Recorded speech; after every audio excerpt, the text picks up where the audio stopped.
Today's episode of Dungeon Crawlers Radio is brought to you by Gamers Inn, your one-stop location for all your gaming needs. Located in Lehigh City, Utah, their fun and friendly staff will be more than happy to answer any of your gaming needs. Just remember, Gamers Inn, it's where adventures begin. It's time to power up. Autobots, roll out! Broadcasting live from the DCR studio. Oh yeah! The Geek Revolution starts here. Excellent! Get ready for the #1 hit geek radio show out there. Well, it is impressive, isn't it? Because it's time for Dungeon Crawlers Radio.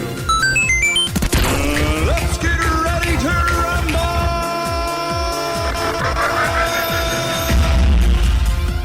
And now, the moment you've all been waiting for. Alright everyone, welcome to another episode of Dungeon Crawlers, where we're going to give you the good, the bad, and the ugly of one of the latest movies out there, which is... Hiya, Georgie. It. Want a balloon? Yes, It. The, I guess the big screen remake of Stephen King's book, It, as well as the remake of the, made-for-TV movie. Is it bad that I almost feel like the big screen film is a remake of the TV movie, which is a remake of the book? Yes, that works. I mean, it kind of is. We should probably mention that this will be a spoiler review, or Yeah, do you want spoiler. a non-spoiler review? We're going to say spoilers because we're going to have to hit that eventually. Because let's just face it, it's really hard to do a review without giving out spoilers. Not to mention the fact that the book has been out for how many years now? A long, 27, 28, long 29? time. I think it came out when I was in elementary, something like that. I can't remember. Because I remember It's been a while. The movie obviously came out this last weekend. Yes. But the TV series came out 27 years ago, which they make a point of because, Yeah. every 27 years it's back. 27. So the good of it. Let's start off with that. Okay. It was a good movie. Yeah. A solid movie as a movie. Yeah. They took an amazingly long book with so Yes. much detail, and they were able to pull out a nice 3-act story from that huge, just like encyclopedia of information. And it had a beautiful character arc for most of the characters. They all learned something, they all grew, and they all came together as a losers club. Yeah. I mean, if you've never read the book, the movie's great. I mean, to go in and watch the movie as It, without any, without going, oh, I want to see the book, or going in without ever reading the book, fantastic. Mm-hmm. This will be an entertaining movie for you. There's definitely twists and turns. There's a lot of excitement. There are moments when you're cheering for, the loser club. There's moments when you're just cringing because there's some really creepy stuff. And they're stupid. They do so many stupid things that you're just like, oh, don't you realize you're in a horror movie? Well, yeah, you're right. There are stupid things. The rock fight, for example. We've all been kids. We've all had a rock fight. And you're just, as an adult with kids, I'm just thinking, oh my gosh, these are rocks. Are you... because your mentality changes. But when you're a kid and there's a bully in front of you, you can pick up a rock and huck it. I mean, it makes sense for it, and it was good. Is it bad that that's not what I was cringing at in that scene? What were you cringing at? I was cringing at Mike when he looked up and saw It gnawing on some child's arm. Oh, well, yeah, there was arms that. in there, and he waves with the hand. See, that didn't bug me. That's just because I've seen way too many horror movies as a kid. I mean, that was good. I liked having that in there because you could see it was kind of a reference to he was influencing the teenagers, the older kids. That is one thing I do love about the movie is the subtle nuances they put in there to show that Pennywise was influencing the town. See, and I like that better than not better, but a little bit better than they did in the TV show so long ago. Is just because they just kept showing, look, the town is under the influence. They show that especially with what's his name? Ben. His mom. No, the mom. Mike's mom. Mike's mom. Is it Mike? No, it's not Mike. No, not Mike. Sorry.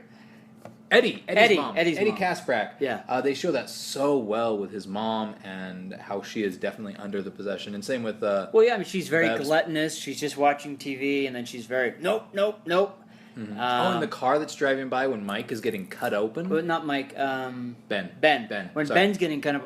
that was one of the first scenes where I'm like... Because at first I'm like, what the heck?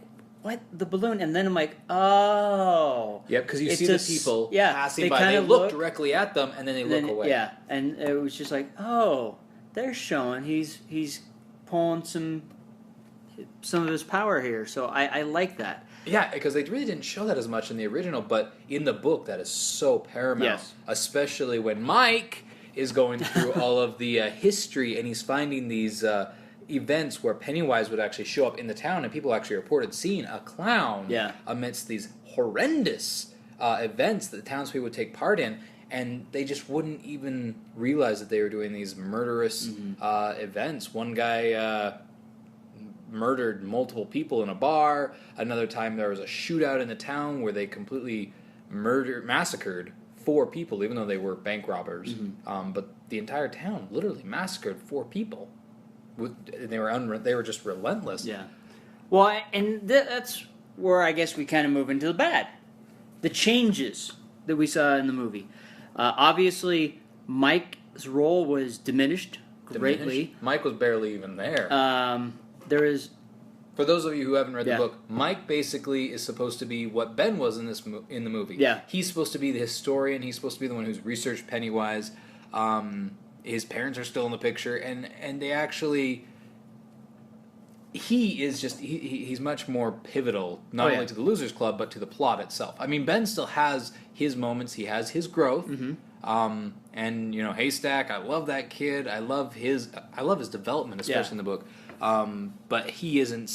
His character arc is not centric on the history. Yeah. Well, I mean, it was definitely interesting seeing them change Mike's character. I mean, because you're right. He is the history buff. He's the guy that knows all about Pennywise. He's kind of connected the dots. Where we have Ben, that, you know, he kind of comes in. He's the new kid in town. And they have him kind of looking at stuff because he doesn't have any friends, so he hangs out at the library. It was okay, but I don't feel like they really gave us enough information about Pennywise. We just kind of saw random clips, you know, like there was the one sign where they're signing the township, and you see a clown in the picture, which made no sense, and then you had a bunch of random events, bad events that happened in the town, but they didn't really delve into that. It was just really weird how they didn't give us more information on what this creature was. The TV series did a lot better job on They that. did. I mean, I hope in the next chapter, when they focus on the adults, they give us more of that. Because maybe it's like, okay, now we're with the adults, we can kind of give you more of that adult type information. But I'm afraid they're not. In that case, are they going to keep Mike as the watchtower, the one that stays in Derry while everybody else goes out and is successful? Well, again, that's the good question, because that is originally what Mike does in the book. Exactly. That's what he did in the TV series, but the way they built Mike up this time around, it doesn't seem like that. No. I mean, Mike's parents are dead, where they weren't in the book. Ben's kind of that guy a little bit, but maybe Mike does stay and he takes up that mantle that Ben kind of started. I hope. I don't know. You got me, because also Ben was the architect even in the book. I guess I should say part of the reason why I think I'm being so harsh is because I read the book. And for anybody... Very recently. Yes. For any of those who, for example, this is the best parallel that I've figured out how to pull from. It's not a Harry Potter book versus a Harry Potter movie. It's more like Jurassic Park, the book, by Michael Crichton, versus the movie by Steven Spielberg. Yeah. Same basic characters, still on an island, or in this case, in Derry, which... I do want to go back and say the locations on this were so beautiful. Like, I couldn't have imagined them better compared to the book. Anyway, but again, very different kind of stories. Yes, the dinosaurs get out in Jurassic Park, but where they go to next, they're not just spending the entire time trying to get away from the dinosaurs. They're trying to catalog what happened, how they're breeding out of control, where they're located. Like, and it even follows different characters. And even different characters like Gennaro in the book is so much more of a pivotal. Anyway, sorry, now I'm going off on Jurassic Park. No, it's fine. I mean, and this is kind of what the downside. Anytime you take a book and transfer it to film, things are lost. Things are changed. It's always a different adaptation. I mean, we've seen it with Harry Potter. We've seen it with Jurassic Park. But again, Harry Potter sticks pretty close to the story. They remove one or two characters. They do. I mean, they changed some liberties. things around. They did, but this one, this one, for the most part, I feel like it's a very solid movie and a very solid story. If you're not looking to compare it to a book, it's good. It is. I mean, as a standalone story, saying this is an alternate version or this is someone else's retelling of the story, it's spot on. It's not Beauty and the Beast cartoon versus Beauty and the Beast movie. Correct. It's a complete retelling. Yeah.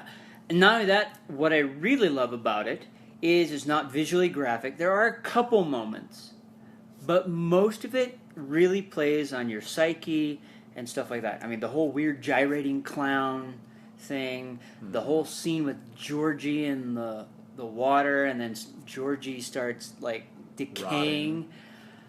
It really plays on all that. You know what I loved about that scene? My favorite part about that scene is when Pennywise puts Georgie down. Oh yeah, and that he's literally a puppet. Because they never describe that well enough in the book or show that in the original TV series. Is that he's literally just a puppet, and how Pennywise drops him like that. Yeah. I love that visual. Yeah, they did a great job. A few things that did bug me: the whole Bev scene with the death lights. Because I don't remember that happening. No.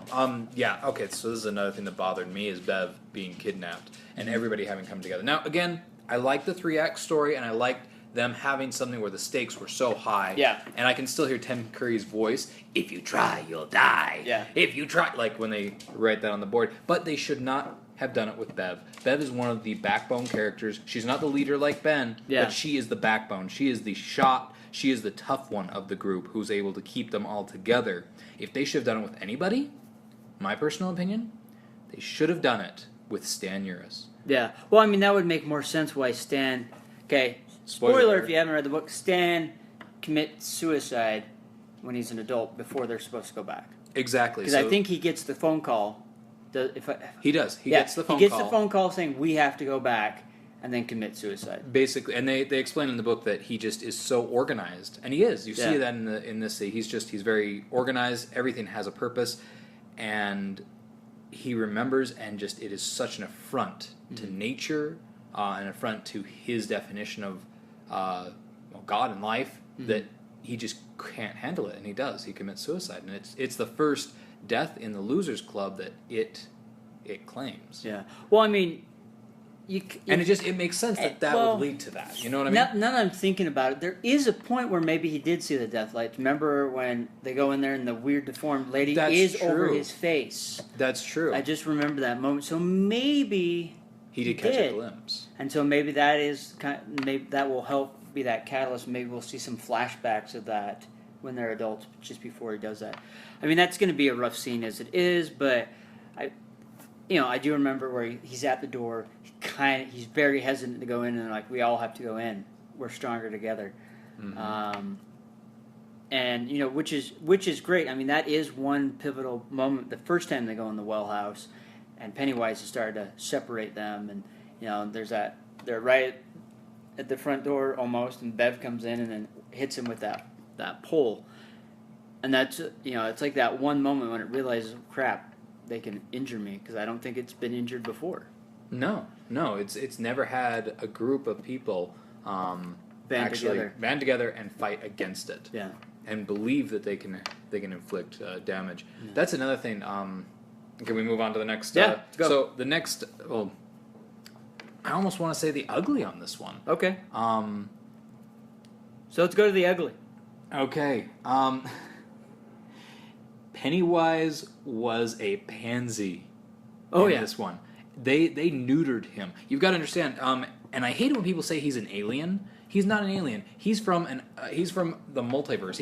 Not the multiverse. He's a dimensional being. A dimensional being. So basically, in all intents and purposes, he is a demigod. Like you've got the gods of Olympus. Sort of, yeah. I mean, sort of. I can see how you'd reference that. Well, because he's like the Satan to the turtle in this universe. Basically, the universe was created by a giant godlike turtle that spewed up the universe. Which, hey, that's kind of weird. It's not the weirdest thing in this book. Yeah, but he's like he's the opposite of that. And so kind of almost like a devil-esque, except weaker. But I'm still going to go with he's basically a demigod. Yeah. No, I mean, I could see that. I mean, he definitely has the ability to influence an entire town. Not as strong, but, I mean, definitely there's an influence. There's an aura of power. And he doesn't really go into details why it comes out every 27 years, why it has to feast. Mm-hmm. I mean, there's just so many questions. Exactly. Are we talking about the book or the movie? The book. Okay. Well, I mean, the movie definitely. Yeah. I mean, the book... Well, because the book, he doesn't necessarily feast on flesh. Yeah. It's a byproduct of feasting on, like, their souls. Yeah. Like, it says the meat is tender, it's sweet with fear. It's like a snack. Yeah. I mean, but the real meal is their essence, their soul, their spirit, stuff like that. And so that's why I feel like there's so many questions. It is a good movie, but there's so many questions that need to be answered for it to really click together. Mm-hmm. Which hopefully we get when they're adults. We can get that and all those things come together, because I mean that's one thing that always didn't make sense, even with the Tim Curry made for TV movie is, they fought him as kids, they defeated it, they had to come back, and then you see that weird scene at the end where they're just kicking and punching at this spider creature until they rip its heart out and hold it above their heads, and the end it's like, what? I mean, I do like the end battle in this movie. It really felt like a battle. It was pulling all the stops. It knew it could hurt them. It started turning the whole town against them. Well, and it wasn't an astral projection battle like it is in the book. Yeah. Because that would would be weird. It would be difficult to show graphically. Yeah. Yes. And so I am glad in the book, or in the movie, that they took this new kind of more modern approach of just, if you're not afraid, it can't hurt you, now it's time to kick the crap out of it. Yeah.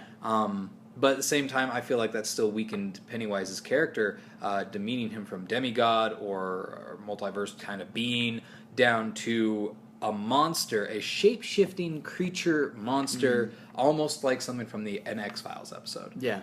Where if you're not afraid, it can't hurt you. It's like the Ghostbusters Boogeyman or Gozer, basically. Yeah. Well, not even Gozer. It's just, it takes on shapes of things, but it is definitely a physical being, and when they attack it, unless there's something more going on the metaphysical side that we can't see or understand, it's just the kid's imagination. Because that's really what hurts it, is the fact that the kids can picture themselves hurting it. Yeah. It's not what they're doing, because the gun is empty, and yet he's still, and it hurts it. Yeah. It's all in their belief. Well, see, and I think we saw a glimpse of that.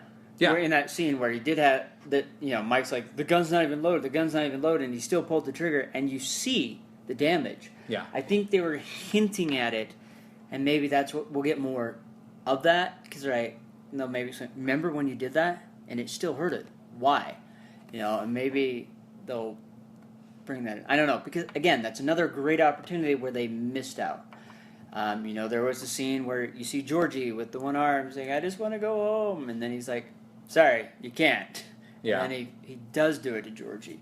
Well, because, it's all about the power of imagination and the power of belief. Because as a child, it's so powerful. It's so much a part of you. Mm-hmm. And as we grow up, we lose that belief. We lose that hope. We lose that imaginative sense of being. And so that's why it's so much harder for them to fight it when they're older. No, I agree. And I think, that is where the creature's power comes from. But again, I wish they would have kind of hinted at that in this one. Yeah. That it will be harder in the future. Mm-hmm. And again, I know that they did a good job of showing what they did. Yeah. And for somebody who hasn't read the book, it's a great movie. Yeah. It's it's a good solid story. You got the 3 parts. You got the character arcs. You got everything there. I'm gonna say literally, this is almost like a Jurassic Park of horror. Yeah. And again, it's always really difficult for me to see a Stephen King movie because when you go in, it's never the same as your experience with the book. And I understand books to movies, not the same, but it's almost like night and day different. There are certain things I'm glad they took out. They're definitely the whole sewer. Yeah, I'm glad that's gone. Yep. And again, I also understand there's restrictions when filming with children. There's only so much you can do. There's only so many hours they can film, and so they really had to pick and choose some things they didn't want. I understand that. And that's why I hope we can get more from this next chapter where we can get flashbacks maybe that can explain a little bit more of what happened when they were kids that we didn't maybe see or something like that. Because then they're not combined to that restriction of so many hours for a child actor and so on. You know, that's true. And I hadn't thought about that. Because the TV movie, it flashes back the entire time. But once we actually get to the adults, we stick with the adults until the very end when we see like them as kids again, and it's kind of like this little the good part of the movie that I remember. Yeah. But you're right. They could actually, since they only focused on the kids on this first episode, in the second we could have flashbacks of the kids while still focusing on the adults. Yeah. So I don't know. I hope they go that route. It is a good movie. There are some things I wish they had done. You know, obviously we've mentioned that. There are some things that I wish they had not done. Definitely. Like Mike's character. Mike is a great character that I feel like they just completely neutered. Yeah. I mean, Bill, awesome. Yeah. No, Bill's character was fantastic, and the kid that played him. And Eddie. All the children did a fantastic job. I think they did really well. Bev's character, fantastic. Stan, all of them. I think they did a great job. You know, and they portrayed childlike innocence. You know, especially when they're sitting on top of the cliff and they're like, "Should we do it? Should we do it?" And they're really hesitant. And Bev just like, "I'll do it." Strips her dress off and just runs and jumps. And then the boys are like, "Holy!" And then they go. And you see. Yeah, that's not in the book, by the way. Sorry, I shouldn't. That is definitely not in the book. But that was a great moment visually to see where they're just kind of letting go, and then they start bonding as a team, I guess to say. Because before then they were just kind of buddies, but some of them weren't.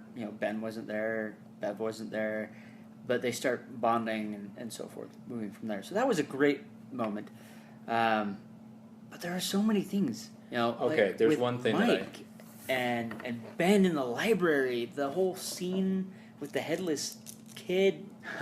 What? I actually enjoyed that. I enjoyed that. Okay. I missed how they actually and the weird Easter eggs. When Ben, I like that they actually brought that story in because I feel like in the TV show they didn't even mention it. Okay. So I liked hearing that story, and I love the book. I was flipping the pages and it's the exact same picture. Yeah, and all of a sudden getting closer, and all of a sudden you see the head. That's so freaky to me. Oh, yeah. So was the scene with the slide projector. Oh, yeah. Yeah, that was beautiful. But no, I agree with you. I wish that... I kind of wish they would have kept their original experiences kind of more similar. Mm-hmm. Because Stan and that weird painting, I understand that they could bring it back more, but I missed how Stan originally saw the thing in the book. But, okay, I'm sorry. I'm just a broken record. I wish it was more like the book. It was good in the movie. Yeah. And I really did enjoy how they did a lot of those horror jumps. Or how they did the horror. What I did not like was how they had the loud noises to accentuate scary times. And that's kind of it's almost a cop-out. No, that's a normal horror trope. I mean, really it is. But it is so annoying. I mean, the opening of the movie, the creepy music that was playing... And then you see the mom playing the piano. I'm like, oh, look, the mom's setting the mood for her son to die. Yay. I mean, that was exactly what went through my head because it was just like, why would a mother be playing this kind of melancholy music? Yeah, melancholy, creepy-esque music. Because it has control of the town. I know. But no, so when Stan... going back to Stan, when he has that ghost show up, the painting come to life... Yeah. And you see it moving in the background, you hear the pipe fall. That whole scene is freaky. It didn't need the high, be scared here. Yeah, screaming. No, moment, it didn't. But and when they're trapped in the garage and they're pushed to the back and they're trying to get out, that to me, if it would have moved a little slower, like just coming towards them. It's this huge thing that's the size of a projector, the size of a wall. You have no exit, and the door isn't opening. Like, that to me was freaky. Like, I found myself backing up against the chair. Yeah. Well, again, that's just standard tropes. Because that loud noise emits a response. We're all kind of, I guess, taught to lurch or jump at that. I know. I just feel like the storytellers, from how well they did, could have gone away from that and still been able to. But they scare did the audience. really well. I will give them credit. They, I like the psychological thrillers. They lean more towards that than being gory or just outright, blatant with it. I mean, the only one scene that I felt that was even that way was the whole Bev scene with the blood flying everywhere. Yeah, that to me was just like, all right, I'm bored. I mean, it really was. We've seen it so many times. It wasn't scary, but the scene with the woman slowly coming out, you see the hands in that, and then she drops a pipe. That was beautiful. The scene with Georgie and then Pennywise slowly lifts up out of the water. That was great. And then he kind of runs forward and then plops down. I mean, those were good. Great psychological stuff. But the blood squirting everywhere, the weird hair, that was just dumb, in my opinion. Yeah. I think they could have done something else. But when, she's sitting there freaking out and panicking and the dad comes in, she's like, can't you see it? And he's like, no. That. You're just like, okay, what's going on here? I mean, see, that was great.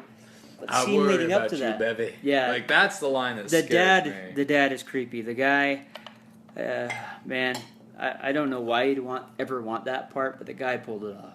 The guy that played her dad. Oh, yeah. And that is a creepy character. I mean, let's face it. That was rough to see. I'll admit that. Yeah. And then coming out of the movie, John, friend of ours, went in the movie with this. He's like, he was shocked at how much that first scene with Georgie affected him. I don't think you were out there at that point. And I'm like, well, it's because you're a dad now. And he stopped and was like, you're right. I mean, it really is. I mean, once you're a parent, your views change. And that is a rough scene, seeing a kid attacked. And there's nothing you can do about it. And how he's crawling away? Yeah, and he's literally pulling himself one-armed away, which is graphically difficult to see. But then I'm watching him, I'm thinking, there's that old lady that was there just a second ago. And he's talking down the drain pipe, and she's not doing anything about it? What the crap? But again, it's because Pennywise had control of town. But that was before they started showing those subtle scenes. Yeah, because, she literally looks and then turns away. And then comes back out, and he's gone. At least she sees the blood. But then she doesn't scream or anything. Well, at least she goes and calls the police. Yeah.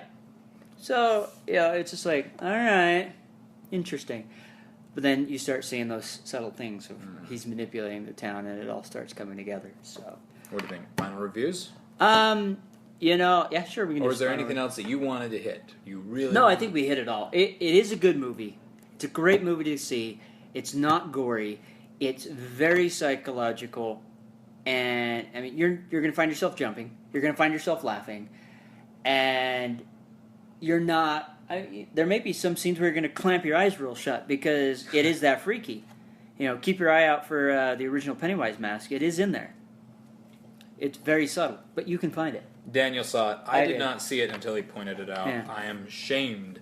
That's Apparently, okay. I need to go back and do some more Where's Waldo. No, it's fine. I just pay attention to details. But oh, burn. I'm not saying you don't. I'm just saying those are things that I just see. I don't know. It's always been something that I've done. It's not like, oh, Scott sucked. It was very subtle. You wouldn't have noticed, really, the way they set it up. It was beautiful. But if you're going in hoping to see the book, nope, you're not getting it. Don't do it. If you're going in hoping to see a better version of the made-for-TV movie, you're not going to get it. The guy that played Pennywise, fantastic job.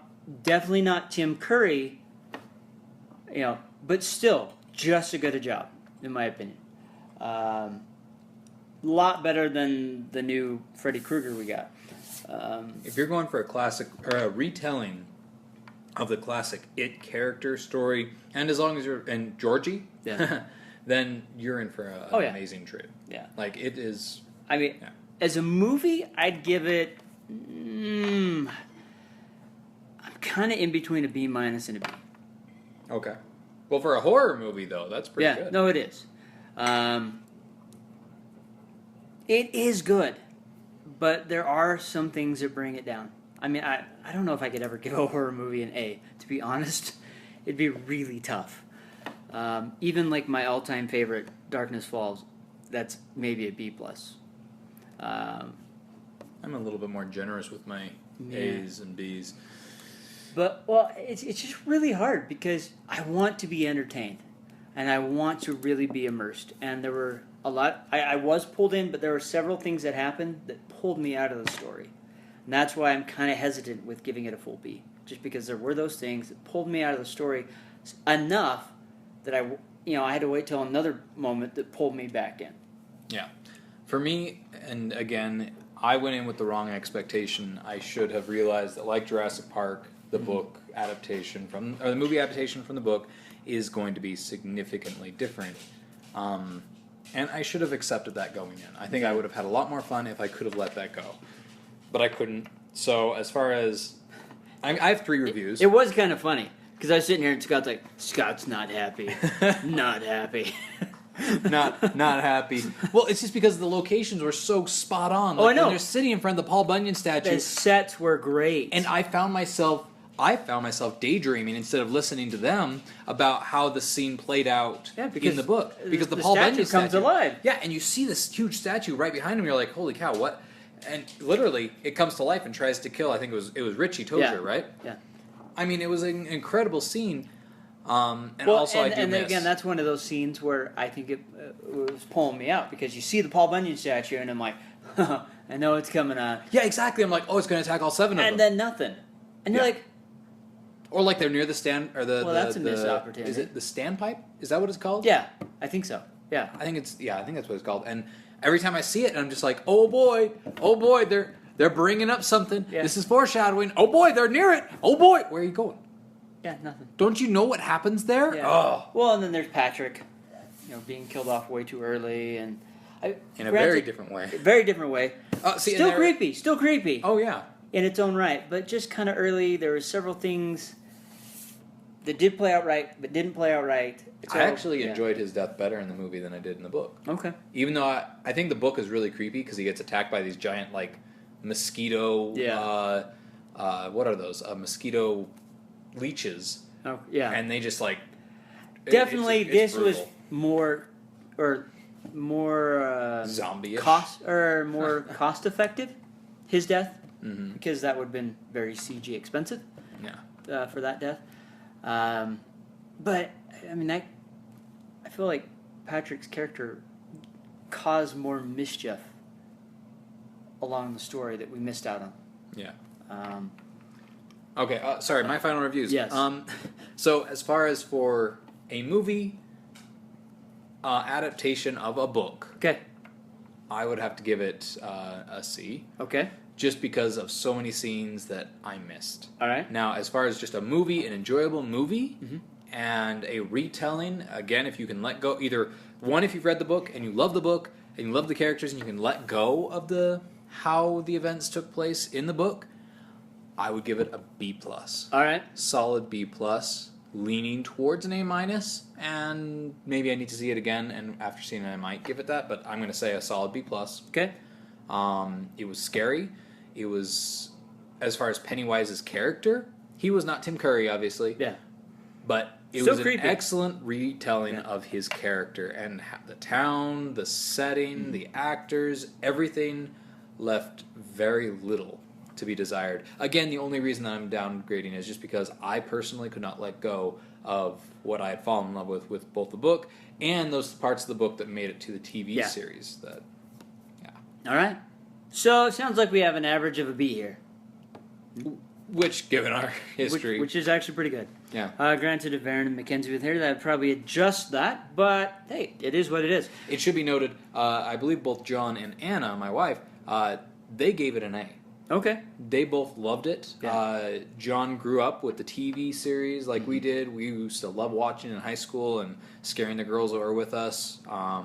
But, they all float down here, stuff like that. And if you haven't seen it, I believe it's still on iTunes for $10 right now. Oh, perfect. You can pick it up. And then Anna, who has not seen the TV show or read the book, she thought it was freaky. It was terrifying. And yet she had fun. It wasn't overly grotesque, so she couldn't not enjoy herself. Yeah. I mean, mostly it's rated R for the F-bombs. Yeah. Well, no, honestly, that's what is fantastic about the movie that I really enjoyed, is there wasn't that gore. It wasn't over the top. It was enough. They did enough to scare you, to keep you kind of on the edge of your seat, but at the same time, they gave you those funny moments to kind of relax and calm down. And then there was those moments where you were still they were doing the character development, and it wasn't like non-stop intense roller coaster with one thing after another that you see in most horror movies. So it was a very relaxed, I would say more of a psychological thriller than a horror movie, because when I hear horror movie, it's like blood, guts, limbs getting torn off. Yeah, we saw a limb torn off early on, but not a lot. Well, even like with Patrick's death, you see the dairy balloon, it pops, Pennywise is right there, and he bites into, but you don't exactly see him like tear him limb from limb. Yeah, and that's why I say that's what I appreciate. That's more freaky, because then you're like, your brain's like, oh, because you know what's happening. Yeah. You don't have to see it. I really think if they would have dropped the F-bombs, I think this could have scored a PG-13 rating. Yeah. But it was funny watching those kids drop those F-bombs. Or talk about certain things that are well outside their age. Yeah. And I have to think back, did I have that information when I was that age? I don't think I understood the anatomy that well. Well, they're like 12 or 13, aren't they? Yeah. Yeah. I don't know. Some things, yeah, probably. I mean, we did have health class. It'll be interesting to see kids' takes on this movie in the next 10 years as they go from this age. Because I saw the TV movie when I was their age. Mm. And so seeing them grow up, like, it'll be interesting to see how they interpret. I don't know if this I'd want to take a 12 or 13-year-old to see this. But you know they're going to see it. I'm sure some will. But anyways, so we're going to leave you with that. Give us your thoughts, your opinions of what you thought about the movie. I know there are a lot of people out there who have enjoyed it. I know other people that thought it was horrible. But that's okay. That's your opinion, so give us yours. And with that said, we'll catch you next time. We all float down here. Are you a fan of Dungeon Crawlers? Then it's time for you to level up your experience. Download our episodes that are released every Monday, Wednesday, and Friday. And not only that, we want to hear from you. We want to know who you want to hear on the show. What author, what celebrity, what game designers you want to hear. Not only that, we also want to hear what you like about the show. So, with that said, please reach out to info@dungeoncrawlersradio.com. Email us on Twitter or Facebook and let us know what you want to hear on this show, because we want it to be as much of your show as it is ours. So, with that said, we're out of here and we'll catch you next time.